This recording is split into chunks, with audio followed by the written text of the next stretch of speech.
Seberapa penting manajemen waktu? Kita punya waktu 24 jam. Semua orang juga punya waktu 24 jam juga. Tapi kok kayaknya masih kurang ya? Nah, apa kamu termasuk orang yang pernah nanya kayak gitu ke diri sendiri?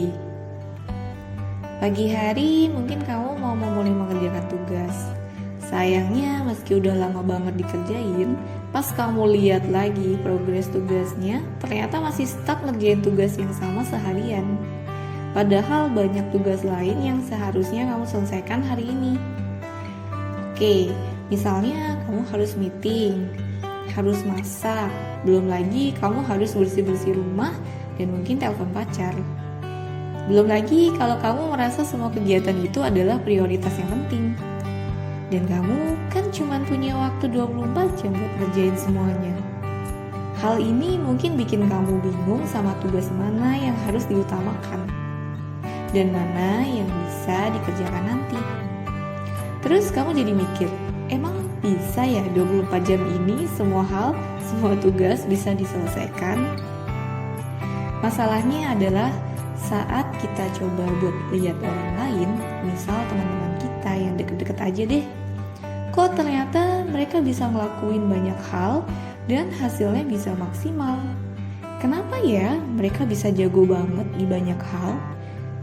Kenapa kalau kita susah?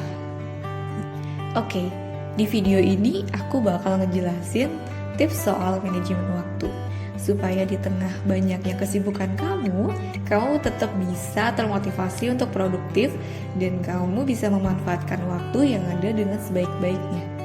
Makanya saran aku, kalian tonton video ini sampai habis ya, biar kamu dapat seluruh insight tentang gimana caranya memanage waktu.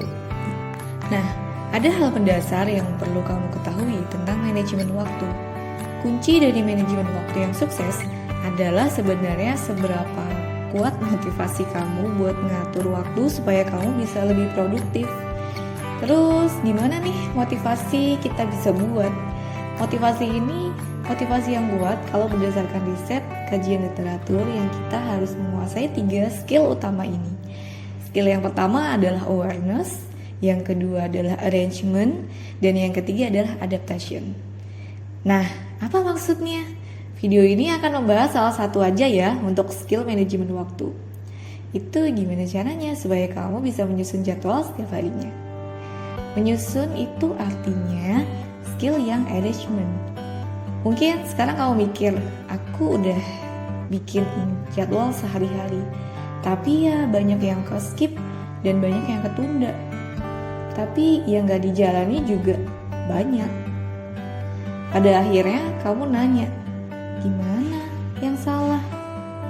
Padahal ada tips yang sederhana yang bisa kamu lakuin dan bakal ngaruh banget. Apa itu? Oke, solusi yang pertama yang bisa kita lakuin adalah kamu tetap bikin jadwal. Mungkin kamu udah buat jadwal nih, tapi sekarang coba deh untuk tulis dan lebih spesifik. Dalam bentuk apa? Dalam bentuk checklist. Jadi gini, ini yang pertama yang harus kamu lakukan. Kamu harus bikin checklist. Coba kamu tulis kegiatan apa aja yang bisa kamu lakuin dan tulis juga batas waktunya. Misalnya, hari ini kamu punya jadwal kuliah selama 3 jam terus kamu harus nugas juga selama 2 jam. Ini sebaiknya kamu susun secara urut sesuai waktu atau bisa juga kamu susun sesuai prioritas ya. Terus di samping jadwal kegiatan yang sudah kamu susun checklistnya, hal selanjutnya yang bisa kamu lakukan adalah kamu bisa bikin kotak kecil tempat kamu untuk checklist. Biasanya ada rasa puas dan lega ketika kita bisa checklist kegiatan-kegiatan apa aja yang udah kita lakukan. Yang kedua, bikin checklist itu jadi cara simpel dalam memanajemen waktu. Karena bakal bikin kita lebih fokus pada prioritas kegiatan. Bisa bikin kita lebih disiplin sama tugas-tugas yang kita punya. Lalu bisa jadi reminder buat tugas-tugas selanjutnya. ini juga udah terbukti sama banyak banget riset dan eksperimen yang sebelumnya udah pernah dilakuin sama peneliti. Dan yang ketiga, selain itu bisa untuk ngasih reward untuk diri kamu. Secara psikologis, manusia akan mengikuti tindakan yang akan memunculkan tindakan-tindakan yang akan memunculkan konsekuensi yang lebih positif. Kalau misalnya tindakanmu menghasilkan konsekuensi yang positif, kemungkinan besar kamu bakal melakukan hal itu secara berulang. Nah, efek kayak gini biasanya ngaruh banget kalau konsekuensi positif atau kalau reward yang kamu dapat itu bisa kamu dapatkan secepat mungkin. Intinya, secara nggak langsung kamu bakal termotivasi buat ngelakuin sesuatu karena kamu tahu habis ini tuh kamu bakal dapat reward. Makanya, setelah semua kegiatan selesai, kamu bisa pakai waktu yang kamu punya untuk istirahat atau untuk sekedar entertainment. Oke. Dari 3 hal yang tadi aku jelasin,